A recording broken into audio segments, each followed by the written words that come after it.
Le vent hurlait par rafales, comme des lames invisibles déchirant l'air, s'infiltrant par les fissures de la vieille porte en bois de la petite cabane. Mara était blottie près de la cheminée. Les faibles flammes vacillantes luttant pour repousser le froid mordant de l'hiver rigoureux. La petite ville nichée au milieu des collines enneigées était désormais complètement coupée par le soudain blizzard. L'électricité avait coupé plus tôt dans la soirée, et le signal téléphonique avait disparu comme si le monde extérieur entier avait été englouti par une obscurité laiteuse. Tout ce qui restait était le hurlement incessant du vent et le crépitement des bûches qui brûlaient.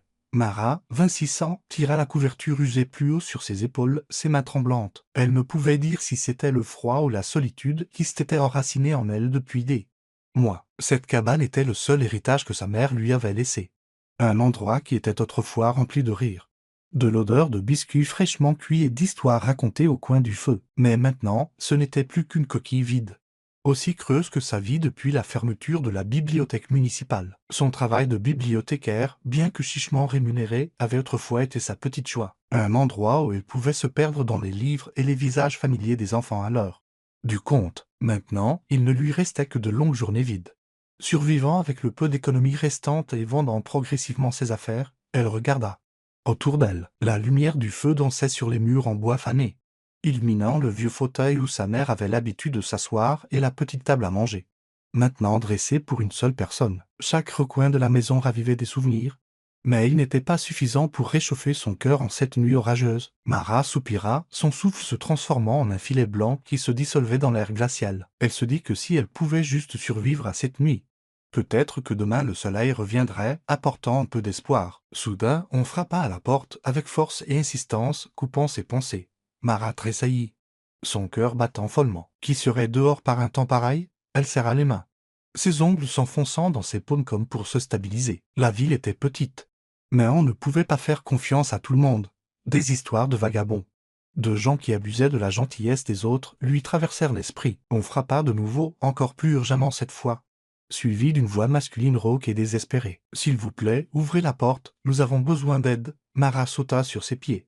La couverture tombant au sol, elle s'approcha de la porte, mais ses jambes semblaient enracinées sur place. Son cœur hésitait entre la prudence et les dernières traces de conscience. Personne ne savait qu'elle vivait seule ici. Mais si la personne dehors avait vraiment besoin d'aide, elle ramassa le bâton de bois de chauffage près du foyer, le serrant comme un bouclier, et s'approcha lentement de la porte. Jetant un coup d'œil à travers la petite fente du rideau, elle ne put distinguer qu'une silhouette floue dans le tourbillon blanc. On frappa de nouveau, plus faiblement maintenant, comme si celui qui était dehors perdait ses forces. « Qui est là ?» cria Mara, sa voix tremblante, bien qu'elle essayât de paraître ferme. « S'il vous plaît, mon fils et moi avons été piégés par la tempête. Il est malade. » La voix de l'homme se brisa, portant tout le poids du désespoir. Mara se mordit la lèvre, le cœur battant. Elle ne voulait pas ouvrir la porte, mais l'image d'un enfant malade dans le blizzard la rendait incapable de se détourner. D'une main tremblante, elle fit glisser le verrou, mais garda le bâton de bois de chauffage en main, prête à tout. La porte s'ouvrit en grand et une rafale glaciale s'engouffra, portant des flocons tourbillonnants. Devant elle se tenait un homme grand, son manteau couvert de neige, berçant un petit garçon dont le visage était rougi par la fièvre, les yeux fermés. « Merci, merci » murmura l'homme, sa voix rauque. Il entra, s'effondrant presque alors que le vent le poussait par derrière. Mara referma rapidement la porte, mais resta en retrait, serrant toujours fermement le bâton. L'homme, qu'elle estimait avoir la trentaine, avait un visage fatigué, une trace de barbe de 3 jours et des yeux d'un bleu profond embués d'inquiétude. Le garçon dans ses bras, peut-être âgé de 5 ou 6 ans, gémit doucement, ses lèvres teintées de violet. « Qu'est-ce qu'il a ?» demanda Mara, sa voix froide même si son cœur s'adoucissait à la vue de l'enfant. « Il a une forte fièvre. Nous nous sommes retrouvés coincés sur la route. Puis la voiture est tombée en panne dans la tempête. Votre cabane était le seul endroit avec de la lumière, dit l'homme, la voix brisée. Il posa le garçon près de la cheminée et enleva son manteau pour couvrir son fils. « Je suis Alex, et voici Noah, mon fils. » Mara hocha la tête, mais ne les quitta pas des yeux. Elle ne pouvait pas être sûre de pouvoir faire confiance à cet homme. Il semblait gentil, mais la façon dont il regardait autour de la pièce, comme s'il évaluait quelque chose, la mettait mal à l'aise. Elle posa le bâton, mais le garda à portée de main. « Je vais chercher une couverture, » dit-elle d'une voix égale, puis se rendit dans l'autre pièce. Quand elle revint avec une épaisse couverture de laine, elle vit Alex s'agenouiller près de Noah, frottant doucement les mains du garçon pour les réchauffer. Cette scène la fit hésiter. Un père s'occupant de son fils, peut-être n'était-il pas une menace. Mais elle se rappela tout de même d'être prudente. Il faut le réchauffer tout de suite, dit Mara. Enveloppant la couverture autour de Noah, elle toucha le front du garçon. Il était brûlant. Avez-vous des médicaments pour lui? Alex secoua la tête. Ses yeux reflétant l'impuissance. Je n'en ai pas apporté. Tout est encore dans la voiture, mais il n'y a aucun moyen d'y retourner maintenant. Mara soupira et se retourna pour fouiller dans l'armoire de la cuisine. Elle n'avait pas grand-chose, mais heureusement. Il restait des médicaments contre la fièvre de sa dernière maladie l'année dernière. Elle mesura une petite dose, la mélangea avec de l'eau et la tendit à Alex. Il la regarda, ses yeux montrant de la gratitude mêlée à une légère surprise. Merci. Il marqua une pause comme s'il attendait qu'elle donne son nom. Mara, répondit-elle sèchement, ne voulant pas en dire plus. Elle s'assit sur une chaise à une courte distance. Les observant, Alex persuada doucement Noah de boire le médicament, lui murmurant des mots apaisants. Le garçon s'endormit progressivement, sa respiration plus régulière mais encore faible. Mara ressentit une vague d'émotion. La pitié mêlée à la peur. Elle avait ouvert sa porte à deux étrangers. Et maintenant ils étaient là, dans le seul endroit où elle se sentait en sécurité. Mais en voyant Noah blotti sous la couverture, elle ne pouvait pas le regretter. « Vous vivez seul ici ?» demanda Alex. Sa voix douce mais faisant toujours tressaillir Mara. « Ça n'a pas d'importance, répondit-elle. Son regard vif, vous resterez seulement jusqu'à ce que la tempête passe. » Alex hocha la tête. N'insistant pas, il serra Noah contre lui et s'assit près du feu. Les flammes éclairaient son visage, soulignant les rides de l'épuisement, mais aussi une inébranlable stabilité. Mara l'étudia, essayant de lire les véritables intentions derrière sa présence. Mais tout ce qu'elle pouvait voir était un père inquiet pour son enfant. La pièce tomba dans le silence, rempli seulement par le vent hurlant dehors et le crépitement du bois qui brûlait. Mara se serra dans ses bras, essayant de chasser le froid non seulement de la météo, mais de la solitude qui s'était accrochée à elle si longtemps. La nuit était loin d'être terminée. Et elle savait que la porte qu'elle venait d'ouvrir pourrait tout changer. Même si elle ne pouvait pas encore dire comment. Vous regardez Soul Story où chaque histoire murmure l'amour, la guérison et l'espoir. Dites-nous de quelle ville vous regardez. N'oubliez pas de vous abonner et de faire partie de notre voyage. Maintenant, restez avec nous, l'histoire ne fait que commencer. La tempête de neige ne montrait aucun signe d'arrêt. Le vent hurlait toujours dehors, comme s'il voulait engloutir le monde entier dans un vide blanc laiteux. À l'intérieur de la cabane, la lumière du feu dans le foyer vacillait toujours, mais le froid s'infiltrait par les fissures des murs en bois, comme pour rappeler à Mara qu'elle ne pouvait échapper à la réalité. Elle était assise recroquevillée dans le fauteuil. La vieille couverture de laine remontait jusqu'à son menton, ses yeux ne quittant jamais ses deux invités inattendus. Noah était allongé près de la cheminée, sa respiration difficile, son petit visage rougi par la fièvre. Alex était agenouillé à côté de lui, une main caressant doucement les cheveux de son fils. Son regard rempli d'inquiétude, mais aussi d'impuissance. Soudain, Noah gémit, sa voix faible mais obsédante. « Maman, maman !» Le garçon délirait, ses petites mains tendues dans l'air, comme s'il essayait de saisir une figure disparue depuis longtemps. Mara sentit son cœur se serrer. Ce petit appel douloureux était comme une lame s'enfonçant directement dans ses souvenirs. Elle se souvint des nuits où sa mère était allongée sur son lit d'hôpital, sa voix appelant faiblement le nom de Mara, ses mains tremblantes la cherchant dans l'obscurité. Sans réfléchir davantage, Mara se leva et s'approcha de Noah. Elle s'agenouilla, prit un gant de toilette humide dans le bol d'eau à proximité et essuya doucement le front du garçon. Sa peau était brûlante sous ses doigts, mais la façon dont il gémissait, comme perdu dans un rêve douloureux, la rendait incapable de se détourner. « Ça va, Noah » murmura Mara, sa voix douce, comme elle s'était autrefois réconfortée les jours les plus sombres. Elle prit un linge sec et essuya les perles de sueur de ses joues. De quelque part au fond de son esprit, une vieille mélodie refit surface. La berceuse que sa mère lui chantait quand elle était petite, quand les tempêtes hivernales l'avaient terrifiée au point de la faire se blottir sous les couvertures. Mara commença à fredonner, sa voix basse mais claire, comme une petite lumière perçant l'obscurité. « Dors bien maintenant, le vent cessera de souffler. La lune te tiendra prêt. » Alex leva les yeux, ses yeux bleus profonds brillants de surprise et de quelque chose de plus difficile à nommer. Il regarda Mara en silence, comme si pour la première fois il la voyait vraiment. Non pas seulement une étrangère méfiante serrant un bâton, mais une jeune femme au cœur tendre, prête à s'agenouiller et à prendre soin d'un enfant qu'elle ne connaissait pas. Il déglutit difficilement, essayant de repousser la tension qui montait dans sa poitrine. Combien de temps s'était-il écoulé depuis que Noah avait été soigné ainsi? Combien de temps depuis que quelqu'un avait montré à son fils ce genre de douce gentillesse? Depuis qu'Emily, sa femme, était décédée. Le monde de Noah et le sien n'avaient été que de longues journées vides, où l'amour semblait volé par la maladie et la perte. « Vous n'êtes pas obligé de faire ça » dit Alex, sa voix rauque, comme s'il essayait de cacher à quel point cela l'affectait. Je veux dire. Vous avez déjà fait plus qu'assez. Mara ne répondit pas tout de suite. Elle continua d'essuyer le front de Noah. Sa main douce mais prudente, comme si elle craignait de le réveiller. Il a de la fièvre, dit-elle, son ton égal, bien que moins froid qu'avant. Si elle ne baisse pas, c'est dangereux. Je fais juste ce qui doit être fait. Mais en elle. Ce n'était pas seulement ce qui devait être fait. Il y avait quelque chose dans les yeux ternes de Noah, dans la façon dont il appelait sa mère, qui avait réveillé une partie profonde d'elle, une partie qu'elle pensait avoir enterrée avec sa propre mère. Elle se souvenait des longues nuits où sa mère avait lutté contre la maladie. Se souvenait comment elle essayait encore de sourire malgré la douleur et comment. Dans ces derniers instants, elle avait tenu la main de Mara et chuchoté que la gentillesse était la seule chose qui ne s'estompait jamais. Mara ne voulait pas l'admettre, mais prendre soin de Noah, même juste à ce moment-là, la faisait se sentir à nouveau vivante, ne serait-ce qu'un peu. Alex ne dit rien, mais ses yeux ne la quittèrent jamais. Finalement, il parla. Sa voix basse et sincère. Noah a perdu sa mère il y a 2 ans. Un cancer, ça a emporté trop vite. Je ne sais pas comment me rattraper auprès de lui. Il marqua une pause, fixant ses mains comme s'il cherchait une réponse. Dans les veines qui se dessinaient sur elle, certains jours. J'ai l'impression de ne pas être un bon père. Mara cessa de fredonner, ses doigts immobilisés sur le front de Noah. La confession d'Alex, si inattendue et honnête, lui fit ressentir un lien fragile. Elle connaissait la douleur de perdre quelqu'un que l'on aime. Elle connaissait ce sentiment de vide. Comme si une partie de soi avait été arrachée et ne guérirait jamais. J'ai perdu ma mère il y a 3 ans, dit-elle, sa voix douce mais ferme. Comme si elle racontait l'histoire de quelqu'un d'autre. Elle était tout ce que j'avais. Après son départ, je ne savais plus pourquoi je vivais. Cette maison, elle regarda autour d'elle, son regard passant sur les vieux murs en bois, était la seule chose qui me retenait ici. Alex hocha la tête comme s'il comprenait cette douleur sans avoir besoin de plus d'explications.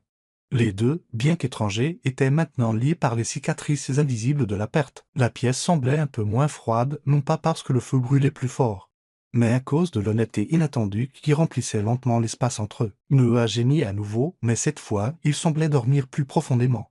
Sa respiration plus régulière. Mara se leva et plaça une autre bûche dans le foyer, les flammes s'élevant et éclairant son visage. Alex la regardait, ressentant à la fois de la gratitude et de la culpabilité.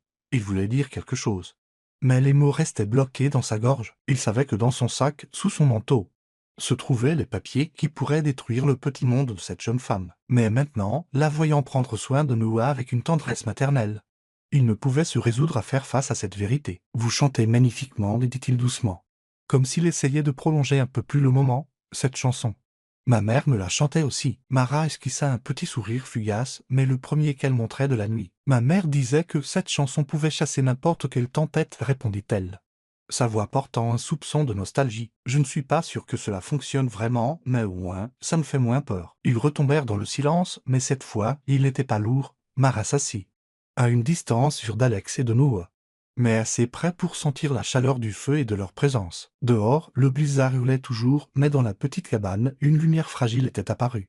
Non pas des flammes, mais de 2 cœurs s'ouvrant lentement, ne serait-ce que d'une fissure. Mara regarda Noah, puis Alex, et pour la première fois cette nuit-là, elle pensa que peut-être, juste peut-être, cet homme n'était pas entièrement un étranger. La pâle lumière du matin se glissa par la fente du rideau, projetant de faibles traînées sur le vieux plancher en bois de la cabane. Le vent hurlant s'était calmé, remplacé par le silence presque suffocant d'un monde qui venait de survivre à une tempête de neige. Mara se réveilla, son corps endolori, la couverture de laine glissant de ses épaules.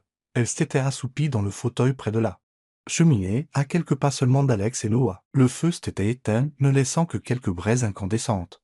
Mais la pièce ne semblait plus aussi froide que la nuit précédente. Peut-être était-ce la lumière de l'aube, ou peut-être la chaleur des gens partageant ce petit espace avec elle. Mara se frotta les yeux et regarda Noah. Le garçon dormait toujours, sa respiration plus régulière.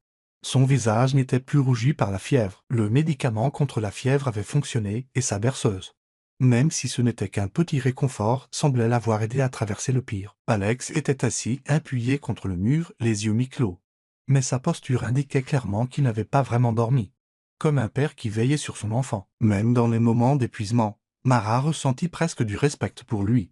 Même si elle essayait toujours de maintenir sa distance, elle se leva et se dirigea discrètement vers la cuisine pour faire bouillir de l'eau. Le bruit de La bouilloire bouillonnante rompit le silence, tirant Alex de sa torpeur. Il ouvrit les yeux et regarda Mara avec un regard épuisé qui contenait une pointe de gratitude. « Vous êtes lève tôt, dit-il, la voix rauque par le manque de sommeil. « Nous, il va mieux. Merci. » Mara. Vraiment, Mara hocha seulement la tête. Sans répondre, elle n'était pas habituée à recevoir des remerciements, surtout d'un homme. Elle versa l'eau chaude dans 2 tasses et ajouta un peu de tisane de la vieille boîte de sa mère. Un léger parfum de menthe se répandit dans l'air, portant des souvenirs de matins paisibles d'autrefois. Elle tendit une tasse à Alex, gardant l'autre dans ses mains, la chaleur s'infiltrant dans ses doigts froids. « La tempête est passée, dit-elle d'une voix égale, regardant par la fenêtre où les derniers flocons de neige tombaient paresseusement. « Vous et nous pouvez partir maintenant. » Alex hocha la tête, mais ses yeux eurent un moment d'hésitation. Il se leva, vérifia à nouveau Noah, puis commença à rassembler les quelques affaires qu'il avait apportées. Son manteau, couvert de neige, était maintenant sec, soigneusement plié. Mara l'observait, remarquant la façon dont il se déplaçait, prudent, presque lent. Comme s'il retardait quelque chose, elle se dit que ce n'était que son imagination. Il voulait juste partir, tout comme elle. N'est-ce pas? Noah se réveilla quand Alex le poussa doucement. Les yeux du garçon étaient fatigués mais plus clairs que la nuit précédente. Quand il vit Mara, il sourit d'un sourire sincère. Il s'assit, tirant la couverture de laine sur ses épaules. Puis se leva soudainement et marcha vers Mara pour la serrer dans ses bras. Ses petits bras enroulés autour de sa taille, plus serrés que n'importe quel enfant malade n'aurait dû pouvoir le faire. « Merci. » Mademoiselle Mara, murmura Noah, sa jeune voix pleine d'émotion. « Vous m'avez chanté, n'est-ce pas? J'ai rêvé de ma maman, mais je vous ai vu aussi. » Mara se figea un instant, incertaine de comment réagir. Le câlin de Noah, chaleureux et innocent, fit fondre la glace qu'elle avait construite autour de son cœur. Elle posa sa main sur sa tête, lissant doucement ses cheveux doux, essayant de retenir la tension qui montait dans sa gorge. « Ce n'est rien, Noah, dit-elle doucement. Sa voix douce.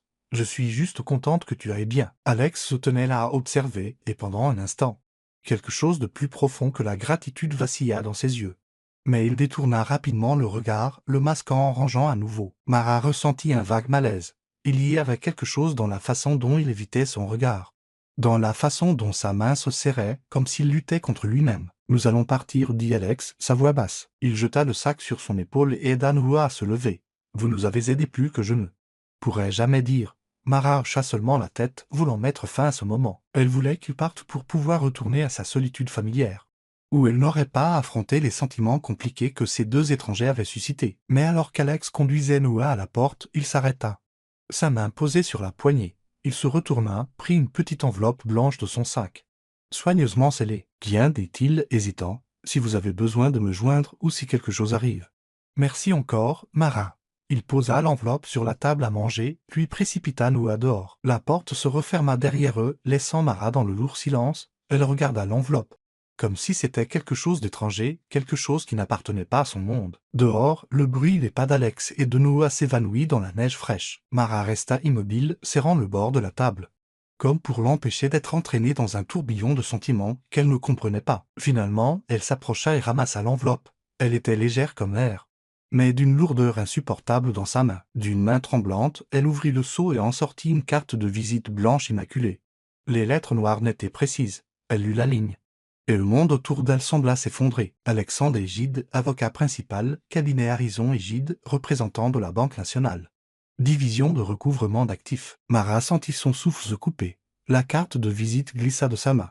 Dérivant sur le sol comme une feuille morte, elle s'effondra, ses genoux heurtant les planches de bois avec un bruit sourd. Son cœur, déjà plein de vieilles cicatrices, eut l'impression d'être déchiré à nouveau. L'homme qu'elle avait laissé entrer, l'homme avec qui elle avait partagé le peu de gentillesse qui lui restait, était celui envoyé pour lui prendre son seul foyer, la cabane qui contenait tous les souvenirs de sa mère.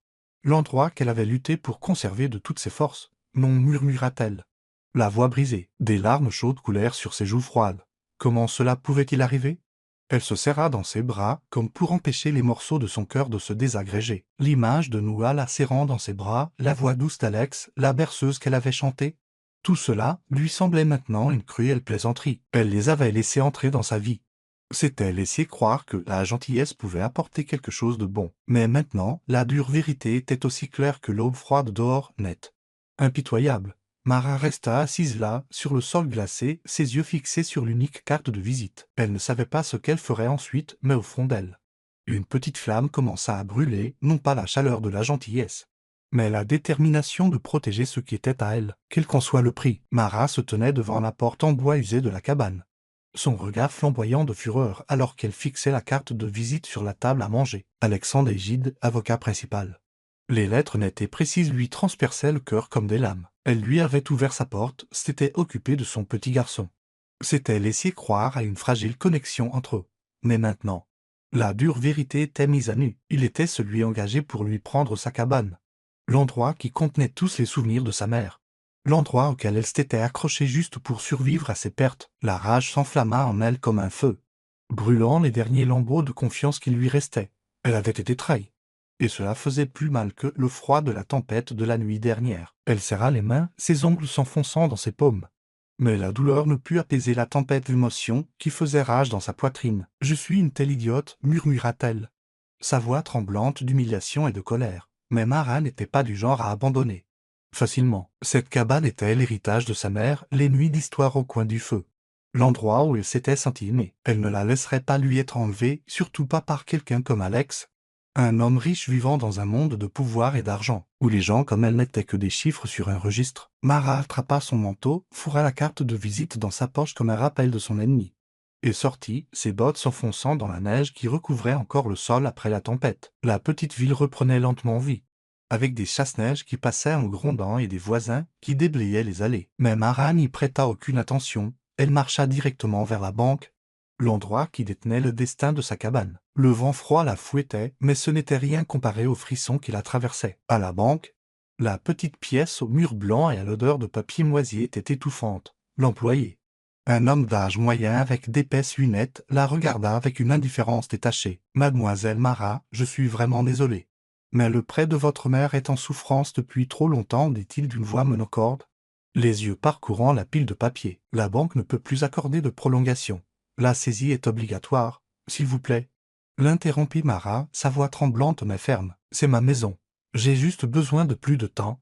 Je trouverai un moyen de payer. L'employé soupira et remonta ses lunettes. La décision est déjà approuvée. Notre cabinet d'avocat, Harrison et Gide, s'en occupe. Vous devriez vous préparer à quitter les lieux. Mara sentit le sang lui monter au visage. Elle voulait crier, mais au lieu de cela, elle le fixa d'un regard froid et constant. Alexandre Egide, elle cracha presque le nom. C'est lui qui est derrière tout ça, n'est-ce pas?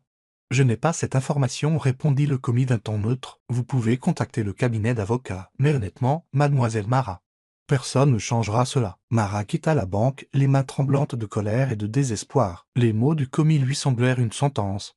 Et le nom d'Alexandre Egide était une lame qui s'enfonçait plus profondément dans sa blessure. Un avocat riche, conduisant des voitures de luxe, portant des manteaux coûteux, mais qui avait laissé son fils frissonner dans une tempête glaciale juste pour venir ici accomplir le travail de lui prendre sa maison. Elle serra la carte de visite dans sa poche, l'impression qu'elle lui brûlait la main. Pendant ce temps, en ville, Alex était assis dans son bureau élégant chez Harrison Egide, au dernier étage d'un gratte-ciel. La pièce spacieuse, avec ses vastes fenêtres donnant sur la ligne d'horizon de la ville, était lumineuse sous la froide lumière du matin. Mais rien de tout cela n'atténuait la lourdeur dans sa poitrine. Devant lui gisait la pile de documents concernant la cabane Mara.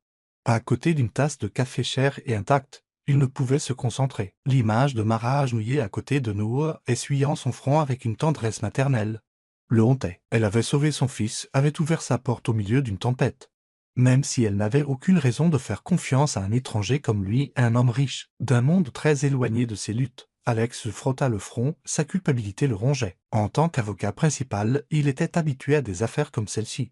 Des transactions froides où les gens n'étaient que des chiffres dans un contrat. Sa richesse, appartement de luxe, voiture haut de gamme, compte bancaire confortable était le résultat d'années de travail acharné dans le monde impitoyable du droit. Mais cette fois, tout était différent. Mara n'était pas seulement un nom sur une page. C'était la femme qui lui avait donné, à lui et à nous, un abri, qui avait partagé un peu de chaleur et de gentillesse dans une tempête. Et maintenant, c'était lui qui était sur le point de détruire son petit monde. Il regarda la photo sur son bureau. Émilie et Noah, leurs sourires éclatants un lointain jour d'été. Que penserait Émilie de lui maintenant? Un mari riche et prospère qui était sur le point de prendre la maison d'une fille qui avait déjà tout perdu. Il serra les poings, essayant de repousser la culpabilité qui ne voulait pas le lâcher. Ce n'est que des affaires, se dit-il. Il n'avait pas le choix, il avait Noah à prendre en charge, un cabinet à maintenir et une réputation à protéger. Mais cette pensée ne suffisait pas à calmer Le regret en lui, il voulait appeler Mara pour lui expliquer qu'il n'avait pas l'intention de lui faire du mal. Que la nuit dernière, il n'avait été qu'un père désespéré. Mais il savait que ces mots ne changeraient rien. Mara retourna à la cabane. Ses jambes lourdes comme du plomb. Elle claqua la porte, le son résonnant dans l'espace silencieux. Elle jeta la carte de visite sur la table, la fixant comme si c'était un ennemi. La colère brûlait toujours dans sa poitrine. Mais en dessous se trouvait la douleur brute de la trahison. Elle avait cru que sa gentillesse signifiait quelque chose. Que les moments au coin du feu la nuit dernière étaient une rare lueur d'espoir dans sa vie. Mais Alex, avec toute sa richesse et son pouvoir, en avait fait une cruelle plaisanterie. Elle s'assit, serrant ses genoux, ses yeux dérivant sur la pièce, le fauteuil usé, l'étagère remplie de vieux livres d'histoire, la cheminée où elle avait réchauffé Noah. Tout ici était sa mère. Tout ce qui lui restait. Elle ne pouvait pas perdre cet endroit, elle ne pouvait pas perdre Anne. Autre morceau d'elle-même. Mara essuya ses larmes, se leva et serra la carte de visite dans sa main. Elle ne laisserait pas cet avocat riche gagner. C'était son combat maintenant. Et elle se battrait avec chaque once de fierté et de force qui lui restait. Mara marchait le long de la route, saupoudrée d'une fine couche de neige. Son souffle se transformait en nuages pâles dans l'air glacial du soir. Le sac sur son épaule était lourd de petits articles qu'elle livrait à l'épicerie de la ville pour gratter quelques dollars supplémentaires. Depuis ce voyage fut-il à la banque, Mara avait décidé qu'elle ne resterait pas immobile à attendre le destin. La cabane, le dernier héritage de sa mère, ne serait pas volé facilement, ni par la banque et certainement pas par Alexandre Gide, le riche avocat au regard faussement poli et aux mensonges bien ficelés. Elle se battrait, même si cela signifiait s'épuiser au travail ou vendre ses souvenirs les plus précieux. Elle avait commencé à vendre ses biens, l'horloge antique de sa mère, quelques livres rares de l'étagère, même le bracelet en argent que sa mère portait. Chaque objet qui quittait la cabane était comme une nouvelle entaille dans son cœur. Mais Mara serra les dents et le supporta. Elle se dit que tant qu'elle pourrait garder la maison, chaque sacrifice en valait la peine. Le jour, elle travaillait comme serveuse dans un petit café. La nuit, elle faisait des livraisons dans toute la ville, ignorant le froid et les routes glissantes et dangereuses. L'épuisement s'accrochait à elle comme une ombre. Mais sa fierté et sa colère envers Alex la maintenaient debout. Elle ne laisserait pas cet homme, enveloppé dans sa vie de luxe, la voir tomber. Ce soir-là, Mara prit une commande tardive. Un sac d'épicerie à livrer dans un quartier résidentiel en périphérie de la ville. Il était près de 22 heures et le froid s'infiltrait à travers son mince manteau, la faisant frissonner par vagues. Dès qu'elle eut déposé la livraison, son téléphone vibra avec un message de son manager.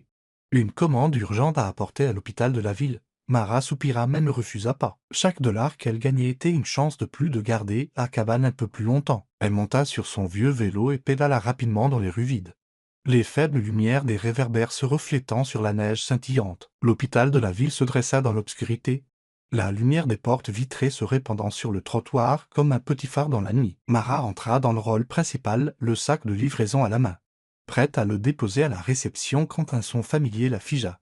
Une toux sèche et saccadée d'enfant résonna du coin du rôle. Elle tourna la tête et son cœur sembla s'arrêter quand elle vit Alex, toujours impeccable dans son cher manteau de laine, tenant Noah dans ses bras. Le garçon toussait violemment, son visage rougi, les yeux fermés, l'air encore plus faible que la nuit du blizzard. Mara sentit le sang lui monter à la tête. Elle voulut se retourner et partir, les laisser à leur monde froid et privilégié. Alex, l'homme qui l'avait trompée, qui avait utilisé sa gentillesse uniquement pour se préparer à lui prendre sa maison, ne méritait aucune de ses préoccupations. Mais quand ses yeux tombèrent sur Noah, son cœur la trahit. Le petit garçon, tremblant dans les bras de son père, ressemblait à un petit oiseau perdu. Sa toux, fragile mais pleine de douleur, était une supplique silencieuse qui l'attira vers lui. Mara se mordit la lèvre, ses mains se serrant sur les sangles du sac de livraison. Elle se dit qu'elle pouvait juste poser le sac et partir, mais ses pieds bougèrent d'eux-mêmes, lentement, comme guidés par une force invisible. Alex leva les yeux, la surprise vacillant sur son visage quand il la reconnut. Il avait l'air fatigué, ses cheveux bruns légèrement ébouriffés,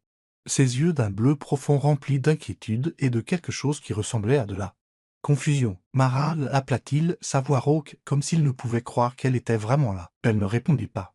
Elle posa le sac au sol, s'approcha, et tendit silencieusement les mains pour prendre Noah de ses bras. Le garçon était léger comme une plume, son corps brûlait de fièvre, et sa toux lui déchirait le cœur. Mara serra Noah plus fort, laissant sa tête reposer sur son épaule, une main lui tapotant doucement le dos, exactement comme elle l'avait fait lors de la nuit d'orage. « Vous n'avez pas à faire ça, dit Alex, sa voix basse mais empreinte d'émotion.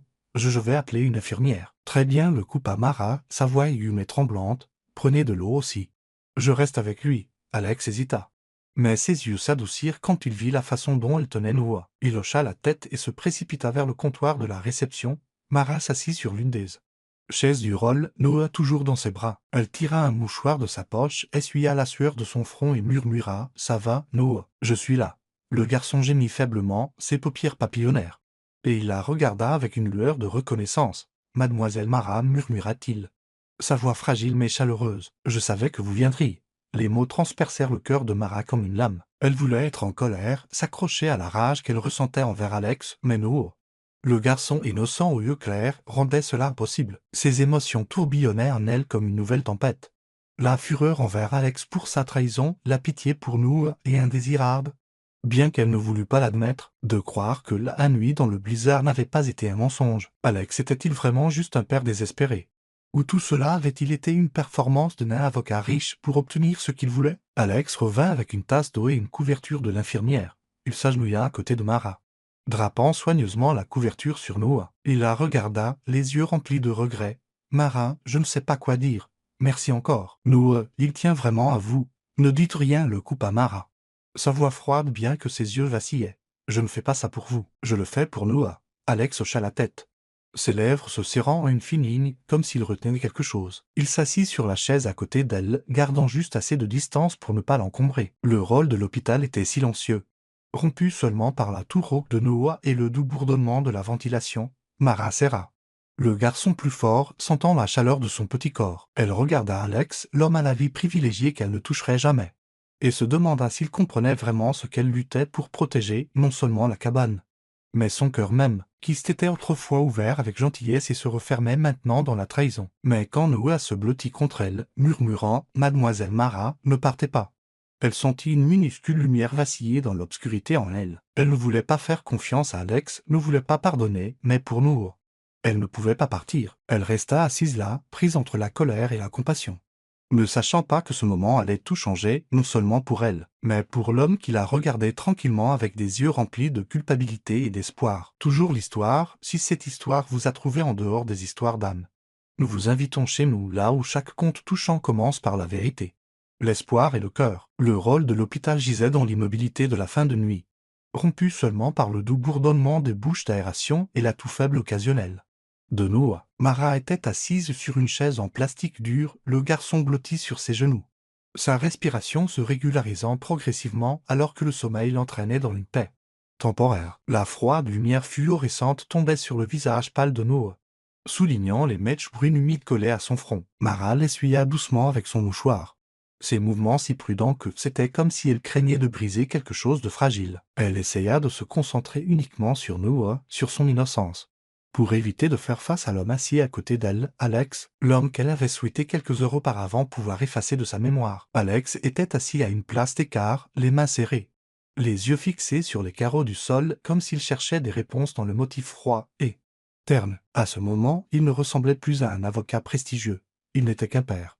Épuisé et inquiet, les rides autour de ses yeux creusés par les nuits sans sommeil. Mara pouvait sentir son regard la frôler de temps en temps, mais elle ne regarda pas en retour. Elle ne voulait pas parler, ne voulait aucune explication. Pourtant, plus leur silence s'étirait, plus il devenait lourd, comme si tous deux savaient qu'il y avait des choses qui devaient être dites. Finalement, Alex prit une profonde inspiration, sa voix rauque brisant l'immobilité. « Mara, je dois vous dire quelque chose » commença-t-il. Sa voix basse mais emplie d'une calme résolution, comme s'il avait lutté longtemps pour trouver ses mots. Mara ne leva pas la tête, sa main caressant toujours le dos de Noah. « Je ne veux pas l'entendre » répondit-elle froidement.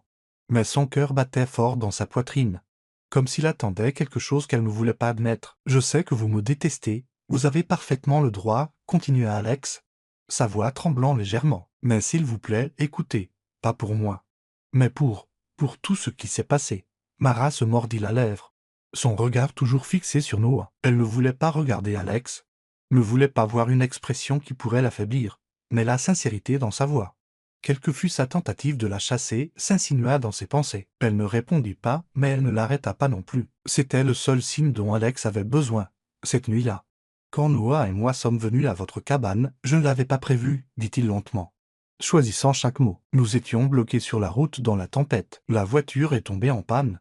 Et Noah, il était presque inconscient à cause de la fièvre. Je conduisais depuis des heures. essayant de trouver un abri. Votre cabane était le seul endroit avec de la lumière dans cette neige aveuglante. Je ne savais pas qui vous étiez. Je ne savais pas que c'était. Il marqua une pause, déglutissant difficilement la maison que j'avais été engagé pour saisir. Mara sentit une poussée de colère monter, mais elle la retint, sa main serrant le bord de la couverture drapée sur Noah. « Et vous pensez que cela change quelque chose ?» demanda-t-elle, sa voix tranchante comme de la glace. « Vous vous êtes quand même présenté à ma porte comme l'homme engagé pour prendre ma maison. Vous m'avez quand même laissé prendre soin de votre fils. » Alex baissa la tête, ses mains se serrant encore plus, comme s'il essayait d'empêcher sa culpabilité de déborder. « Je sais, murmura-t-il, et je n'ai aucune excuse. Je n'ai jamais voulu vous faire de mal, Mara, mais je suis lié par le contrat. Mon cabinet Harrison et Gide a pris cette affaire de la banque. Je ne suis qu'une partie de cette machine. » Une machine riche, coupa Mara, ses yeux rencontrant enfin les siens, aussi tranchants qu'une lame. « Vous vivez dans des appartements de luxe, conduisez des voitures chères. Et maintenant vous détruisez la vie de gens comme moi pour un contrat. Avez-vous déjà pensé à ce que nous ressentons ?» Le front d'Alex se plissa, la douleur clignotant dans ses yeux. « Vous pensez que je ne comprends pas ?» dit-il, sa voix basse mais empreinte d'émotion. « J'ai perdu ma femme à cause de la maladie, Mara. Oui. J'ai de l'argent, mais l'argent ne l'a pas sauvé. L'argent ne rend pas Noah heureux quand il appelle sa mère dans ses rêves. Je fais cela parce que je dois prendre soin de mon fils, parce que je dois maintenir sa vie stable. » Ces mots frappèrent Mara comme un coup, mais elle refusa de s'adoucir, pas maintenant, alors que tout ce qu'elle aimait était menacé. « Si vous teniez vraiment à Noah, vous ne l'auriez pas laissé se retrouver dans cette tempête, dit-elle, sa voix tremblante de colère et de douleur. Vous avez tout, argent, pouvoir, et pourtant, vous avez choisi cela. Vous avez choisi de détruire ma maison. » Alex resta silencieux un long moment, son regard tombant sur le sol comme s'il luttait contre lui-même. Finalement, il leva les yeux, sa voix plus douce, presque un murmure. « Il y a quelque chose que vous devez savoir, Mara. Ce contrat, il ne venait pas seulement de la banque, il y a un client privé derrière. Quelqu'un qui a spécifiquement demandé la saisie de votre cabane. » Mara fronça les sourcils, un frisson de malaise se répandant en elle. « Qui ?» demanda-t-elle, la voix tendue. Alex prit une profonde inspiration, comme s'il se préparait à un impact. « C'est votre oncle, Edward Langley. Il veut le terrain pour construire un complexe. Mon cabinet n'a pris le contrat par la banque. » Quand son nom, le monde sembla s'arrêter autour de Mara. Edward Langley, son propre oncle, à qui elle avait à peine parlé depuis des années. L'homme qui les avait toujours traités, sa mère et elle, comme des fardeaux. Elle se souvint des visites, de ses yeux froids alors qu'ils regardaient autour de la cabane, de la façon dont il laissait entendre que cette terre vaut bien plus qu'une vieille cabane. Mais elle n'avait jamais imaginé qu'il irait aussi loin, qu'il trahirait sa propre famille pour le profit. « Mon oncle » murmura Mara, la voix brisée. Elle serra Noah plus fort, comme si c'était la seule chose qui l'empêchait de s'effondrer. Les larmes lui montèrent aux yeux, mais elle se mordit la lèvre, refusant de les laisser couler. « Pas ici, pas devant Alex. »« Je suis désolé, Mara, » dit Alex, sa voix rauque de remords. « Je ne savais pas qu'il était votre oncle quand j'ai pris l'affaire. » Si j'avais su, il s'interrompit, sachant que tout mot était inutile maintenant. Mara ne répondit pas. Elle regarda Noah, toujours endormi dans ses bras, inconscient des secrets qui la déchiraient à l'intérieur. La trahison d'Alex faisait mal, mais la trahison de sa famille était encore plus brutale. Elle se sentait comme un animal acculé, sans nulle part où fuir. « Vous mentez. Vous parlez de mon oncle pour vous justifier, n'est-ce pas? Si c'est vrai, je ne le laisserai pas gagner, » dit-elle, sa voix douce mais inflexible comme un vœu. « Et je ne vous laisserai pas gagner non plus. » Alex hocha la tête, son expression pleine de douleur, mais aussi empreinte de quelque chose de résolu. « Je vais essayer de trouver un moyen, Mara. Je ne peux rien promettre, mais je vous dois au moins cela. » Mara ne répondit pas. Elle serra seulement Noah plus fort, sentant la chaleur de son petit corps comme un rappel que, quelle que soit la cruauté du monde, elle avait encore quelque chose pour lequel se battre. Ce soir, les secrets avaient été mis en lumière, mais sa bataille ne faisait que commencer. Le rôle de l'hôpital s'enfonça lentement dans le calme de la fin de nuit, rompu seulement par le léger bourdonnement des bouches d'aération et la respiration régulière de Noah endormi sur les genoux de Mara. La froide lumière fluorescente tombait sur son visage, soulignant la tension de ses traits et la rougeur de ses yeux, malgré tous ses efforts pour cacher les larmes qu'elle ne pouvait retenir. La confession d'Alex à propos de son oncle Edward Langley résonnait toujours dans son esprit, comme une lame coupant plus profondément une blessure déjà saignante. Non seulement Alex l'avait trahi, mais sa propre famille. L'oncle en qui sa mère avait autrefois confiance s'était retourné contre elle, complotant pour voler la cabane et la transformer en un complexe de luxe. Mara avait l'impression que le monde entier s'effondrait, la laissant seule au milieu des décombres. Elle serra Noah plus fort, comme si la chaleur du garçon était la seule chose qui l'empêchait de dériver dans le vide infini. de sa douleur. Alex était assis à côté d'elle, à une distance prudente. Son regard rempli de remords mais incapable de rencontrer le sien. Il savait qu'il l'avait blessé, même si ce n'était pas intentionnel. Sa richesse, son pouvoir, sa position d'avocat principal. Toutes les choses qui avaient autrefois fait sa fierté ne lui causaient plus qu'un sentiment d'impuissance face à l'angoisse de Mara. « Mara, commença Alex, sa voix basse et hésitante. Je veux vous aider. Je peux revoir les documents, voir s'il y a un moyen de retarder la saisie. Peut-être y a-t-il une faille juridique, ou du moins. Je peux vous faire gagner du temps pour vous préparer. » Mara leva la tête, son regard glacial. Même si une tempête de sentiments contradictoires agitait son cœur. « M'aider » répéta-t-elle amèrement. « Vous êtes à l'origine de tout cela, Alex, vous et votre cabinet d'avocat chic. Et maintenant vous vous attendez à ce que, je crois que vous leur tournerez le dos à l'argent, à tout ce que vous avez, juste pour m'aider. » Alex baissa la tête, ses mains se serrant sur ses genoux, comme s'il luttait pour contenir la douleur intérieure. « Je sais que vous ne me faites pas confiance, dit-il d'une voix rauque. Et je ne vous en veux pas. Mais cette nuit-là, quand vous m'avez ouvert votre porte, à moi et à nous, quand vous avez pris soin de mon fils, ce n'était pas une partie d'un contrat, c'était réel. Je ne veux pas que vous perdiez votre maison, Mara, je ferai tout ce que je peux pour arranger ça. » Ces mots, sincères et pleins de culpabilité, firent hésiter Mara. Bien qu'elle ne voulût pas l'admettre, Alex, cet homme d'un monde privilégié, qui aurait pu sortir de sa vie sans jamais regarder en arrière, méritait-il ne serait-ce que la plus petite mesure de sa confiance? « Je n'ai pas besoin de votre pitié, dit Mara. Sa voix tremblante mais ferme. J'ai survécu seul jusqu'à présent. Je trouverai un moyen de garder la cabane, avec ou sans vous. » Alex hocha la tête et quelque chose dans ses yeux vacilla entre le respect et la tristesse. « Je comprends, mais laissez-moi essayer, Mara, non par pitié, mais parce que je vous dois. À cause de nous et à cause de moi. » Mara ne répondit pas. Elle se leva, déplaçant délicatement Noah dans les bras d'Alex. Le garçon bougea et gémit, mais ne se réveilla pas, sa tête tombant sur l'épaule de son père. Sans un mot de plus, Mara se retourna, ramassa son sac de livraison, le posa sur le comptoir de la réception et sortit de l'hôpital sans un regard en arrière. L'air froid de la nuit lui gifla le visage. Mais cela ne se compara pas au froid qui la rongeait. La trahison de son oncle, la tromperie d'Alex, tout cela la déchirait de tous côtés. Elle voulait se battre seule, comme elle l'avait toujours fait.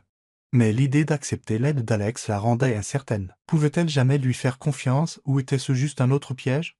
Mara retourna à la cabane alors qu'il était 2 heures du matin. La maison était sombre, éclairée seulement par un mince filet de lumière lunaire à travers la fenêtre. Elle n'alluma pas la lampe. Elle s'assit simplement dans le fauteuil, serrant ses genoux, laissant l'obscurité l'engloutir. Les souvenirs de sa mère la submergeaient, les mots de sa mère sur la confiance, sur le fait de donner une chance aux gens, même quand le monde était cruel. Mais sa mère n'avait jamais affronté quelqu'un comme Edward Langley ou quelqu'un comme Alex, qui était à la fois un sauveur involontaire et l'homme menaçant de tout détruire. Si elle refusait l'aide d'Alex, avait-elle vraiment la force de combattre seule son oncle et la banque? Mais si elle acceptait, se mettait-elle entre les mains de l'homme même qui l'avait trahi?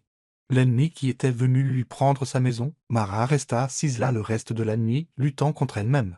Quand l'aube se leva, palme inflexible, elle se leva. Elle ramassa la carte de visite d'Alex sur la table à manger et la regarda de nouveau. Elle ne savait pas si elle faisait le bon choix, mais elle savait qu'elle ne pouvait pas laisser Edward Langley gagner. Et si Alex voulait vraiment se racheter, elle lui donnerait une chance, non pas pour lui, mais pour elle-même et pour la cabane qu'elle avait juré de protéger. Elle tapota un court message au numéro sur la carte. « Je suis d'accord, aidez-moi à trouver un moyen de retarder la saisie. Ne me faites pas regretter cela. » Le lendemain matin, Mara se tenait près de la fenêtre de la cabane, observant la neige scintiller sous le pâle soleil. Elle entendit une voiture s'arrêter devant la maison, et son cœur battit plus vite quand elle vit Alex sortir d'un élégant SUV noir, symbole de la vie privilégiée qu'elle ne toucherait jamais. Noah était assis sur la banquette arrière, lui faisant signe à travers la vitre, un sourire éclatant sur son visage encore pâle. Mara ouvrit la porte, ses yeux fixes mais plus aussi froids qu'avant. Alex entra, un dossier de documents à la main, son expression sérieuse mais traversée d'une lueur d'espoir. Noah se précipita, courant vers elle et la serrant dans ses bras avant qu'elle ne puisse réagir. « Mademoiselle Mara, cria-t-il, sa voix pleine d'innocence, j'aimerais que vous soyez ma maman. Papa dit que vous êtes la meilleure personne du monde. » Mara se figea, son cœur se tordant à ces mots ingénus. Elle leva les yeux vers Alex et le vit lui adresser un sourire embarrassé et impuissant, comme s'il ne savait pas quoi dire à l'honnêteté directe de son fils. Elle s'agenouilla, serrant Noah dans ses bras, sentant sa chaleur comme un rappel que, quelle que soit la difficulté du combat à venir, elle n'était plus complètement seule. « Et tu es le plus merveilleux des garçons, Noah, murmura-t-elle, la voix brisée, Puis elle se leva, face à Alex. « Par où commençons-nous » Alex hocha la tête. La détermination dans les yeux, avec les papiers. Je vais tout examiner. S'il y a un moyen de retarder cela, je le trouverai. Mara hocha également la tête, son cœur toujours lourd, mais avec une minuscule étincelle de lumière qui s'allumait. Elle ne savait pas si elle pouvait faire entièrement confiance à Alex, mais pour la cabane et pour elle-même, elle était prête à prendre le risque une fois de plus. La pâle lumière du midi filtrait par la fenêtre de la cabane, tombant sur les piles de vieux papiers que Mara et Alex avaient étalés sur la table à manger. Ces documents, l'héritage de sa mère, étaient un fouillis de factures, de lettres et de notes manuscrites sur des feuilles jaunies. Mara était assise d'un côté de la table, ses mains tournant chaque page avec un mélange de soin et de crainte, en face d'elle. Les yeux d'Alex étaient fixés intensément sur les dossiers devant lui. Noah jouait dans le coin, construisant des tours avec les vieux blocs de bois que Mara avait trouvés dans le débarras, son rire innocent étant le seul son qui brisait la tension entre les deux adultes. Mara n'était toujours pas complètement à l'aise avec la présence d'Alex. Décider de le laisser l'aider à trouver un moyen de garder la cabane avait été un choix difficile.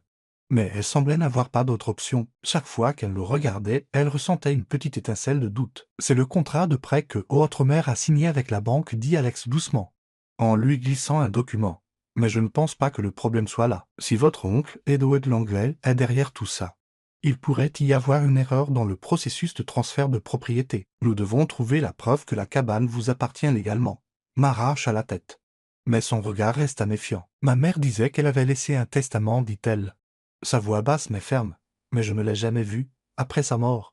Je n'ai pas eu le temps de chercher. Tout s'est passé si vite. » Alex la regarda, la sympathie vacillant dans ses yeux. « Nous le trouverons. S'il existe, cela pourrait être la clé pour arrêter la saisie. » Ils commencèrent à fouiller les vieilles boîtes que Mara avait descendues du grenier. Les choses qu'elle avait évité de toucher depuis la mort de sa mère, parce que chaque morceau de papier portait un souvenir qu'elle n'était pas sûre de pouvoir affronter. L'odeur de la poussière et du vieux papier emplissait la pièce, se mêlant à l'odeur du bois qui brûlait dans la cheminée que Mara venait d'allumer. Elle ouvrit une boîte d'archives, ses mains tremblant quand elle reconnut l'écriture nette et penchée de sa mère sur une enveloppe jaunie. Elle s'arrêta, prit une profonde inspiration et essaya d'empêcher la douleur dans sa poitrine de la submerger. Alex remarqua le changement sur son visage. « Ça va » demanda-t-il doucement, sa voix prudente pour ne pas la brusquer. Mara hocha la tête sans lever les yeux. « Je ne suis juste pas habitué à trier tout ça. Chaque pièce me rappelle une partie d'elle. » Il resta silencieux un instant avant que sa voix ne devienne plus douce. « Je comprends. Quand Émilie est morte, je n'ai pas pu toucher à ses affaires pendant des mois. Chaque objet était un rappel qu'elle était partie pour toujours. » Mara leva la tête, rencontrant ses yeux pour la première fois. Cette fois, elle ne détourna pas le regard. « Comment avez-vous surmonté ça ?» demanda-t-elle doucement, presque dans un murmure. Alex eut un sourire triste, son regard dérivant vers la fenêtre où les flocons de neige flottaient dans l'air. « Je ne suis pas sûr de l'avoir fait. Certains jours, j'essaie juste de continuer pour nous. Mais parfois, j'ai l'impression qu'elle est toujours là quelque part, me rappelant de ne pas abandonner. » Il marqua une pause, la regardant. « Vous me rappelez elle, Mara, la façon dont vous avez pris soin de nous. La façon dont vous ne lâchez rien même quand tout est contre vous. » Ces mots la prirent au dépourvu. Elle voulait les rejeter, s'accrocher au mur de fierté entre eux. Mais il y avait quelque chose dans sa voix honnête qui la fit hésiter. Elle se retourna vers la pile de papier, essayant de cacher les émotions qui montaient en elle. Ils continuèrent à travailler en silence, mais l'air entre eux avait changé. Non plus tant la froide méfiance, mais une fragile compréhension. Après des heures de recherche, Mara ouvrit une vieille enveloppe. À l'intérieur se trouvait un document manuscrit, l'écriture de sa mère claire et délibérée. Son cœur martela alors qu'elle lisait la première ligne. Le testament d'Anna Langley. Elle tendit le papier à Alex, ses mains tremblantes. « Ceci, c'est le testament, dit-elle, la voix brisée. Ma mère m'a laissé la cabane. Mais il n'a jamais été notarié. » Alex le parcourut rapidement, une lueur d'espoir éclairant ses yeux. « Si c'est l'original et que nous pouvons prouver la signature de votre mère, cela pourrait être suffisant pour contester la saisie. Mais nous aurons besoin de plus de documents à l'appui. Tout ce qui est lié à la propriété. » Mara hocha la tête, l'impression qu'une minuscule lumière avait percé l'obscurité. Ils fouillèrent plus profondément dans les boîtes, travaillant ensemble avec une concentration renouvelée. Alors que la lumière de l'après-midi commençait à s'estomper, Noah accourut et tira la main de Mara, son visage rayonnant d'excitation. « Mademoiselle Mara, papa dit que nous sommes sur le point de sauver votre maison, s'écria-t-il, les yeux brillants. Vous allez rester ici pour toujours, n'est-ce pas ?» Mara sourit, brossant les cheveux de son front. « J'espère, Noah, dit-elle doucement. » Elle regarda Alex et pour la première fois, Elle ne vit pas seulement un avocat riche, elle vit un père, un homme qui avait trop perdu et qui essayait maintenant de se racheter. Quand Noah retourna à ses blocs, Alex parla, sa voix basse mais sincère. « Mara, je sais que vous ne me faites pas confiance et je ne vous en veux pas. Mais je veux que vous sachiez que je ne fais pas ça par obligation. Je le fais pour vous et Noah. Et parce que je veux croire que je peux encore faire quelque chose de bien. » Mara rencontra ses yeux, son regard plus doux, bien que toujours teinté de prudence. « Je ne vous fais pas entièrement confiance, Alex, dit-elle franchement. Mais si vous avez vraiment l'intention d'aider, prouvez-le. » Alex hocha la tête, la détermination éclatante dans son expression. Ils continuèrent à travailler jusque dans la soirée, partageant le petit espace de la cabane dans un partenariat malaisé. Mara commença à réaliser que, malgré sa résistance à l'admettre, elle commençait à lui faire confiance, non pas parce qu'il était avocat ou riche, mais à cause des aperçus qu'il lui avait montrés, le chagrin brut quand il parlait de sa femme, la façon dont il était dévoué à Noah, et la résolution tranquille dans ses yeux quand il promettait de l'aider. Quand la lune commença à briller à travers la fenêtre, Mara regarda la pile de papier sur la table. Le testament de sa mère au centre. Elle sentit une petite flamme d'espoir, mais constante. Comme le feu dans le foyer cette nuit de blizzard, elle n'était plus seule.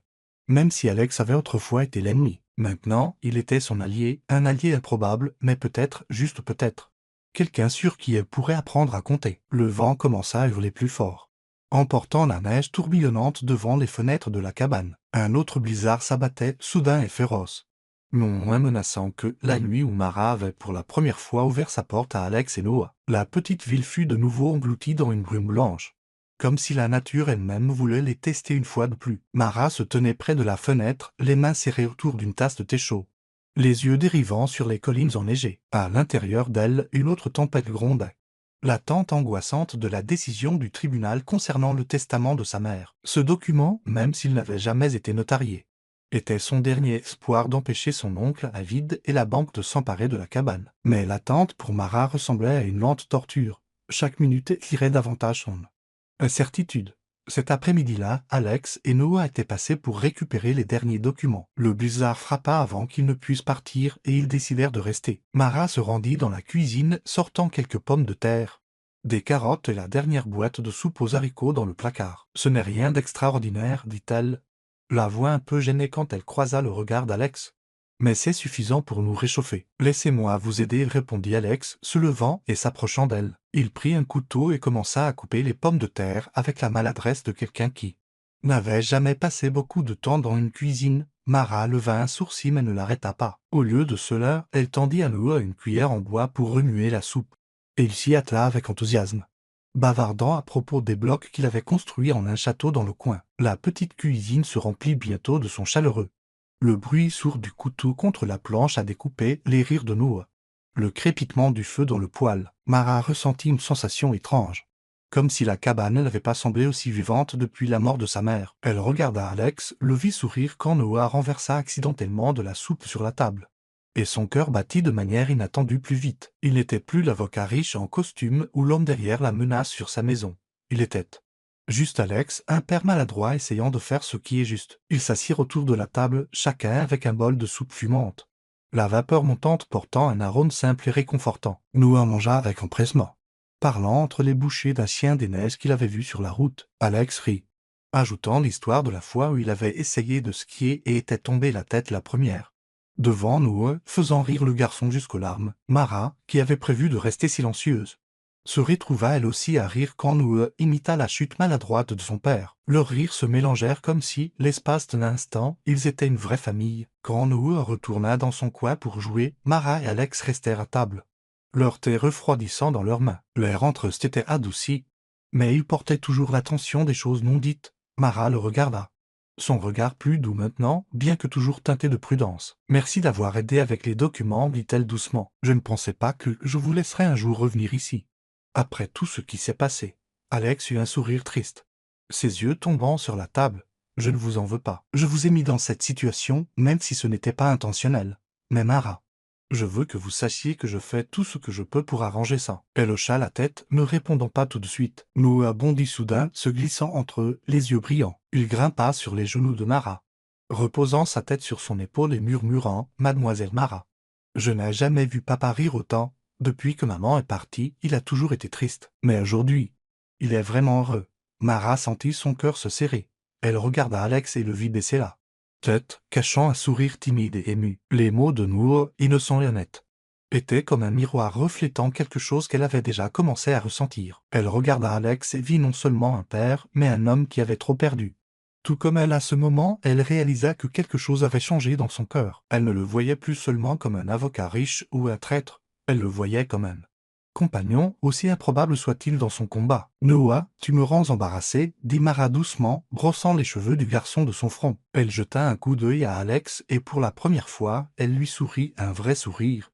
Sans effort, Alex lui rendit son regard avec un regard chaleureux, comme s'ils venaient tous deux de franchir une ligne invisible. Le blizzard faisait toujours rage dehors, mais à l'intérieur de la cabane, la lumière du feu et les rires de Noah formaient un abri fragile. Mara ne savait pas quelle serait la décision du tribunal, mais à ce moment-là, elle sentit qu'elle n'était plus seule. Elle regarda Alex et Noah, et dans son cœur, un petit espoir tenace commença à vaciller.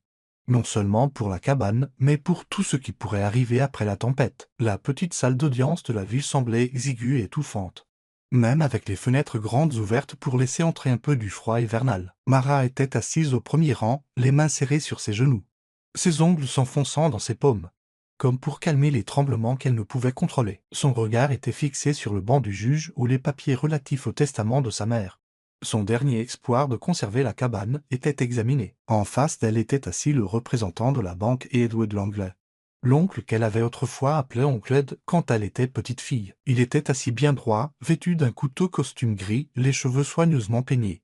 L'air d'un homme d'affaires prospère, mais ses yeux froids firent frissonner Mara. Elle se souvint des rares visites qu'il rendait à sa mère, toujours parsemées de sous-entendus sur la vente de la cabane pour réaliser la valeur du terrain. Maintenant, son vrai visage était exposé. Un homme avide prêt à trahir sa propre famille pour transformer sa maison en un complexe de luxe. À côté de lui était assis Alex, vêtu d'un costume noir ajusté, son expression tendue. La juge, une femme d'âge moyen au visage sévère, frappa son marteau pour ouvrir la séance. Le représentant de la banque parla le premier, arguant que le prêt de la mère de Mara était impayé depuis trop longtemps, et que la propriété de la cabane appartenait donc à la banque en vertu du contrat. Mara sentit son cœur se serrer. Elle jeta un coup d'œil à Alex, qui feuilletait rapidement les documents, son regard vif mais composé. Il avait passé d'innombrables nuits à examiner le testament avec elle, cherchant la moindre faille dans les papiers de la banque. Mais le fait qu'il ait autrefois fait partie de la machine, Harrison et Gide, l'empêchait toujours de se détendre complètement. Puis Edward prit la parole. Sa voix était douce et assurée, comme celle d'un acteur récitant des lignes qu'il avait répétées 100 fois. « Votre honneur, cette terre possède un potentiel énorme pour le développement économique de cette ville. Un complexe créera des emplois, attirera des touristes et augmentera la valeur des propriétés dans la région.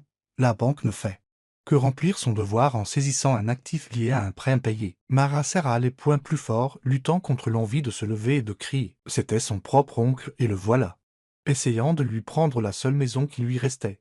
Quand ce fut le tour d'Alex, il se leva, sa posture ferme, mais ses yeux pleins de résolution. Il s'approcha du banc avec le dossier de documents qu'il avait trouvé dans les boîtes de sa mère. Sa voix résonna, claire et ferme, imposant le silence dans la pièce. « Votre honneur, je suis Alexandre Egide, avocat principal chez Harrison Egide, représentant la banque dans cette affaire, commença-t-il. » Et Mara ressentit une vive douleur dans sa poitrine en l'entendant reconnaître à nouveau ce rôle. Mais il continua, sa voix basse mais inébranlable. « Cependant, aujourd'hui, je ne suis pas ici en cette qualité, mais en tant que témoin d'irrégularité dans la gestion de ce contrat. » Un murmure parcourut la pièce. Les sourcils d'Edward Langley se froncèrent, son regard devenant aussi dur que des couteaux. Alex ignora et continua. « Nous avons découvert le testament de Madame Anna Langley, léguant explicitement la cabane à sa fille. Ce testament n'a jamais été notarié, mais la signature a été vérifiée par un expert indépendant. Plus important encore, j'ai des preuves que M. Edward Langley, l'oncle de Mademoiselle Mara, a intentionnellement manipulé des documents pour accélérer les procédures de saisie à son propre profit afin de développer le terrain en un complexe. » Mara regarda Alex avec incrédulité. Que faisait-il d'exposer le client de son propre cabinet? Elle savait qu'il avait promis d'aider, mais elle ne s'attendait pas à ce qu'il aille aussi loin, à se dresser directement contre Edward et à risquer de détruire sa carrière. Elle le regarda, vit la tension sur son visage, mais aussi la détermination féroce, comme s'il mettait tout en jeu. Alex tendit au juge une épaisse pile de papier, y compris des mails internes du cabinet d'avocats qu'il avait discrètement rassemblés, prouvant qu'Edward avait fait pression pour contourner les procédures légales appropriées. 16. Document montre que M. Langlais a délibérément dissimulé le testament de Madame Anna Langlais et fourni de fausses informations. À la banque, dit-il, sa voix ferme. Ce comportement ne viole pas seulement l'éthique professionnelle, mais constitue également une fraude légale potentielle. Edward se leva d'un bond. Son visage rouge vif. De quoi parlez-vous, Gide? Vous êtes mon avocat. Vous me trahiriez pour une fille sans un sou? Cria-t-il presque. Sa voix tremblante de rage. La juge frappa sèchement son marteau, demandant le silence. Alex resta calme, bien que Marat remarqua sa main serrant le bord de la barre. « Je ne trahis personne, monsieur Langlais, » répondit-il d'une voix égale. « Je fais ce qui est juste. Si mon cabinet est contraint de payer des pénalités à cause de cela, j'en accepte les conséquences. » Marat sentit son cœur martelé dans sa poitrine. Il risquait tout, sa carrière, sa réputation. Elle voulait dire quelque chose pour l'arrêter. Mais tout ce qu'elle pouvait faire était de rester assise et de regarder l'homme qui avait 0,100 millions 0,100 000 0,100 était son ennemi prendre sa défense. Après une heure de débat tendu, la juge parla enfin, à la lumière de ces nouvelles preuves. La Cour reportera toute action de saisie jusqu'à ce que le testament de Madame Anna Langlais puisse être pleinement authentifié. Les allégations de fraude documentaire feront l'objet d'une enquête plus approfondie. Cette séance est ajournée. Le marteau frappa. Et Marat sentit le poids du monde se soulever de ses épaules. Elle fondit en larmes. Non pas de tristesse, mais d'un sentiment de soulagement écrasant. Des larmes chaudes coulaient sur ses joues froides, imparables. Elle couvrit son visage, essayant de les cacher, mais ses épaules tremblaient à chaque sanglot. Elle avait lutté si longtemps, si seule, et maintenant, bien que ce ne fût qu'un répit temporaire, c'était comme un rayon de lumière brillant perçant l'obscurité. Alex se retourna, s'approcha et s'assit à côté d'elle. Il ne dit rien. Il posa simplement une main sur son épaule. Un geste simple, mais qui portait tant. Marat leva la tête, le regardant à travers ses larmes. « Vous n'aviez pas à faire ça, » murmura-t-elle, sa voix rauque. « Vous pourriez tout perdre. » Alex esquissa un sourire triste et sincère. « Il y a des choses plus importantes que l'argent. »« Marat, vous et Noah, vous me l'avez rappelé. » Marat ne répondit pas, mais elle prit sa main et la serra doucement. À ce moment-là, dans le froid du tribunal, elle ressentit une nouvelle connexion entre eux. Non pas seulement des alliés réticents, mais quelqu'un à qui elle pouvait enfin commencer à faire confiance, bien que la route à venir fût encore si incertaine. La douce lumière du début du printemps filtrait à travers les branches, jetant une lueur douce sur la cabane, qui portait désormais un nouveau sens. Le tribunal avait officiellement reconnu le testament de la mère de Marat, déclarant la cabane légalement sienne et lui confiant la responsabilité de rembourser le prêt bancaire. Pendant ce temps, les allégations de fraude d'Edward Langlais faisaient l'objet d'une enquête. Mais ce qui surprit Marat plus que tout, c'est que la dette, le prêt écrasant qui la pesait depuis si longtemps, fut soudainement remboursé intégralement quelques jours seulement après l'audience. Une lettre de la banque l'informa qu'une tierce partie anonyme avait couvert la totalité du montant. Sans plus de détails, Marat relut la lettre encore et encore, le soupçon pesant sur son cœur. Elle pensa à Alex, à sa richesse, au regard douloureux dans ses yeux dans ce tribunal. Mais elle n'avait aucune preuve et il n'en parla jamais. Quand elle lui demanda, il se contenta de sourire et de dire « Peut-être avez-vous un ange gardien ?» Marat se tenait devant la cabane, un balai à la main, son regard dérivant sur les planches récemment remplacées, les cadres de fenêtres propres et le petit jardin qu'elle avait commencé à défricher. Elle avait décidé de transformer la cabane en un refuge, un petit havre pour les sans-abri, un endroit pour toute personne ayant besoin d'un toit. Tout comme elle avait autrefois ouvert sa porte à Alex et Noah cette nuit de blizzard. L'idée lui était venue lors d'une nuit sans sommeil, quand elle réalisa que la cabane n'était pas seulement l'héritage de sa mère, mais un symbole de la gentillesse en laquelle sa mère avait toujours cru. Marat voulait perpétuer cela, transformer sa douleur en espoir pour les autres. Aujourd'hui était le premier jour où elle avait commencé à réparer la cabane. Elle portait un vieux pull, ses cheveux attachés, balayant le porche quand le son d'un moteur familier parvint à ses oreilles. L'élégant SUV noir d'Alex s'arrêta au portail et Noah en sauta, courant droit dans ses bras. « Mademoiselle Marat, je veux aider » cria-t-il, les yeux brillants. Alex suivit, portant une boîte à outils, souriant un peu maladroitement. « Je pensais que vous auriez peut-être besoin d'un coup de main supplémentaire, dit-il. Sa voix douce, mais teintée d'incertitude. Noah a insisté pour que nous venions. Et je voulais aussi aider. Marat le regarda. « D'accord, répondit-elle doucement, mais ne cassez rien, maître. » Noah gloussa et lui tira la main à l'intérieur tandis qu'Alex secouait la tête, ce sourire gêné persistant sur ses lèvres. Ils se mirent au travail. Marat et Noah peignirent la porte d'entrée, tandis qu'Alex colmatait les brèches dans les murs en bois. Le rythme régulier des coups de marteau, les rires de Noah et les instructions discrètes de Marat se fondirent en une mélodie joyeuse qui remplissait la cabane. Mara regardait Noah peindre joyeusement une fleur de travers sur la porte et sentit une douce chaleur se répandre dans sa poitrine. C'était ce qu'elle voulait, un endroit qui n'était pas seulement sa maison, mais un refuge pour d'autres qui en avaient besoin. Quand le soleil commença à se coucher, ils s'assirent sur le porche, partageant des biscuits et du jus de pomme que Mara avait préparé. Noah se blottit entre eux, des miettes sur ses lèvres, parlant de son rêve de devenir explorateur. Mara rit, lui brossant les cheveux, puis jeta un coup d'œil à Alex. Il la regardait, son regard tendre mais scrutateur, comme s'il voulait dire quelque chose, mais n'avait pas encore trouvé les mots. Mara finit-il par dire. Quand Noah courut à l'intérieur chercher plus de biscuits, je ne vous l'ai jamais dit. Mais vous n'avez pas seulement sauvé Noah cette nuit-là, vous m'avez aussi sauvé. Mara fronça les sourcils, surprise par sa confession. Que voulez-vous dire demanda-t-elle. Sa voix basse, curieuse. Alex prit une lente inspiration, ses yeux dérivant sur le jardin, maintenant dégagé des débris. Après la mort d'Emily, je vivais comme une machine. Je travaillais, je gagnais de l'argent.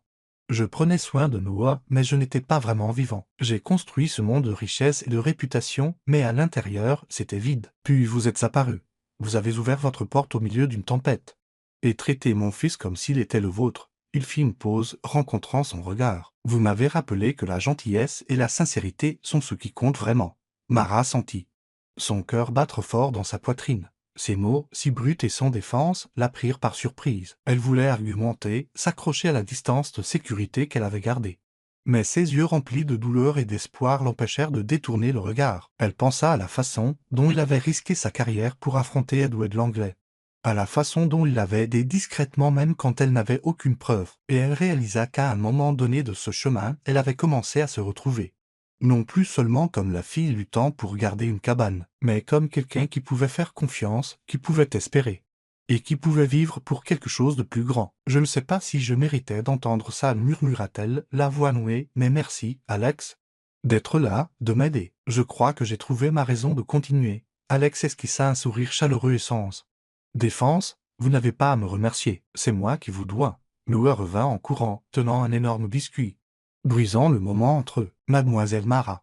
Papa a dit que nous allions faire de cette maison le meilleur endroit du monde, déclara-t-il, sautillant d'excitation. Mara rit, serrant Noah contre elle. Elle jeta un coup d'œil à Alex et le vit sourire aussi, ses yeux remplis d'une paix qu'elle n'avait jamais vue auparavant. À ce moment-là, sous le pâle coucher de soleil, la cabane n'était plus seulement un abri. C'était la preuve de son cheminement de la douleur et de la trahison à l'espoir et à un nouveau but. Mara savait que, quelle que soit la douleur du passé, elle s'était retrouvée et peut-être, juste peut-être, une famille inattendue prenait forme dans cette petite maison. Vous regardez Soul Story, exclusif à notre chaîne. Si vous êtes toujours avec nous, laissez un commentaire, nous les lisons et les chérissons tous. Abonnez-vous pour soutenir plus d'histoires sincères et originales. Merci de faire partie de la famille Soul Story. La nuit de l'ouverture du refuge à la cabane fut remplie de lumière et de rire. Des lanternes pendaient le long du porche, brillant doucement tandis que des flocons de neige tombaient du ciel. Les habitants de la ville vinrent apportant des biscuits faits maison, des couvertures chaudes et des histoires de leurs propres épreuves. Mara se tenait au milieu de la pièce, maintenant propre et soigneusement rénovée,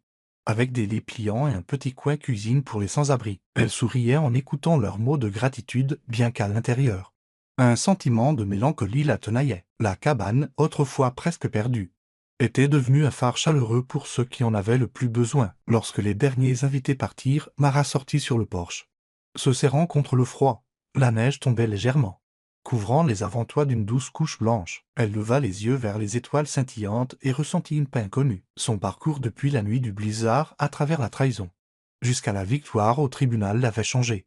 Elle n'était plus la fille solitaire serrant un bâton de bois pour se protéger. Elle avait retrouvé un but, ouvert son cœur et se tenait là, se sentant plus légère que jamais. Dans la poche de son manteau, ses doigts effleurèrent une enveloppe ouverte.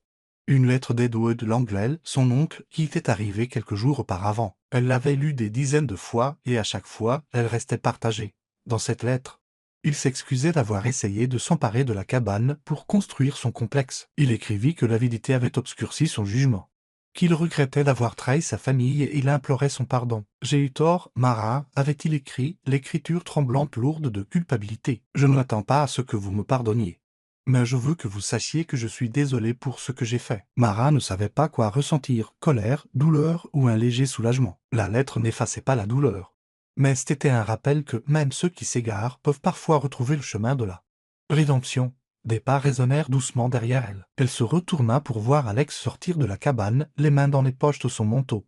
Son regard doux et scrutateur. Noah s'était rapidement endormi dans un coin, bien emmitouflé dans des couvertures après une journée excitante à l'aider. Alex s'arrêta à côté d'elle, pas trop près, mais assez près pour qu'elle puisse sentir sa chaleur. « Belle nuit, n'est-ce pas » dit Alex, sa voix basse s'élevant vers les étoiles. « Je n'aurais jamais cru qu'un endroit comme celui-ci puisse être si paisible. » Mara sourit, inclinant légèrement la tête. « C'était tout ce que j'avais, » répondit-elle doucement. « Maintenant, cela fait partie de quelque chose de bien plus grand.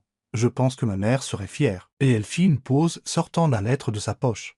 Sa voix tremblante. « Mon oncle s'était excusé. Il a écrit pour dire qu'il regrettait ce qu'il avait fait. Je ne sais pas si je peux lui pardonner, mais au moins il a essayé. » Alex la regarda, l'empathie adoucissant ses traits. « Le pardon est un long chemin, Mara, dit-il, mais admettre qu'il a le tort est un pas. Vous n'avez pas à décider maintenant. » Elle hocha la tête et remit la lettre dans sa poche. Se sentant un peu plus légère, Alex s'approcha et lui prit doucement la main. Son toucher était chaud et Mara sentit son cœur battre plus vite. « Mara, commença-t-il, sa voix tremblante légèrement. Il y a quelque chose que je devais dire depuis longtemps. Depuis la première nuit où vous m'avez ouvert votre porte, à moi et à Noah. Quand vous avez pris soin de mon fils au milieu de cette tempête, j'ai su que je vous aimais. » Mara se figea, le souffle coupé. Elle le regarda dans les yeux et vit la sincérité et la peur du rejet mêlés. Une partie d'elle voulait fuir cette vague de sentiments, mais ça maintenait la sienne. Non pas avec force, juste fermement. « Je n'osais pas le dire, » continua Alex, sa voix à peine un murmure, « parce que je savais que je vous aurais blessé, mais chaque jour passé avec vous, chaque instant à vous voir vous battre, à vous voir transformer cette cabane en quelque chose de significatif, je suis devenu certain que je ne peux pas vous laisser partir. » Mara sentit les larmes monter. Elle pensa à la lettre de son oncle, à son propre parcours, et à l'homme devant elle autrefois son ennemi, maintenant quelqu'un en qui elle avait confiance. « Alex, » murmura-t-elle, la voix brisée, « j'ai ressenti quelque chose cette nuit-là aussi. Mais j'avais si peur de tout perdre à nouveau. » Il esquissa un sourire triste et chaleureux. Puis, à sa surprise, il s'agenouilla là, sur le porche où elle l'avait laissé entrer pour la première fois avec Noah. De la poche de son manteau, il sortit une bague en argent, sous la lumière de la lanterne. Elle pouvait voir les mots gravés à l'intérieur. « Merci d'avoir ouvert votre porte. » « Mara, » dit-il, la voix hésitante mais résolue. « Je ne promets pas d'être parfait. J'ai autrefois vécu dans un monde d'argent et de statues, mais sans vous. Tout cela ne signifie rien. Je promets que mon cœur restera toujours ouvert à vous et à Noah. Toujours. Voulez-vous rester avec moi ?» Mara se couvrit la bouche alors que les larmes coulaient. Elle regarda la bague, le porche et les yeux d'Alex, des yeux qui avaient autrefois appartenu à un étranger, mais qui étaient maintenant son monde entier. Elle hocha la tête, la voix nouée par l'émotion. « Oui, oui, je le veux. » Alex glissa la bague à son doigt, puis la serra dans ses bras. Mara posa sa tête contre sa poitrine, sentant les battements de son cœur correspondre aux siens. À l'intérieur, la cabane brillait de la chaleur du feu. Des rires enfantins résonnaient de la table à manger. Mara, Alex et Noah se sont réunis autour d'un simple dîner. Soupe de pommes de terre et tous mêlèrent était rempli de quelque chose de plus riche que n'importe quel festin. Noah, le visage poudré de miettes, bavardait de ses projets d'aventure. Les faisant rire tous les deux, Mara passa une main sur la cicatrice de son poignet, une marque du jour où elle avait réparé le toit, et réalisa qu'elle ne ressemblait plus à un symbole de douleur. C'était la preuve de son courage, de son voyage d'une fille solitaire à une femme qui avait retrouvé l'amour et un but. Noah leva ses yeux brillants. « Maman Mara, papa Alex, » dit-il, innocent et sincère. « Notre maison est la plus heureuse du monde entier, n'est-ce pas ?» Mara se figea, les larmes lui montant aux yeux au mot maman. Elle regarda Alex et sentit sa main serrer la sienne sous la table. Elle hocha la tête, la voix brisée. « C'est ça, Noah, la plus heureuse du monde ?» Dans les yeux de Mara, à travers la lumière vacillante du feu, il y avait enfin la paix. Elle regarda autour de la cabane, autrefois un lieu de tristesse. Maintenant sa maison, la maison d'Alex, la maison de Noah, sous le ciel étoilé, avec la neige qui tombait doucement. Elle savait que la porte qu'elle avait ouverte cette nuit-là n'avait pas seulement sauvé un enfant, elle avait sauvé son cœur et créé une famille inattendue.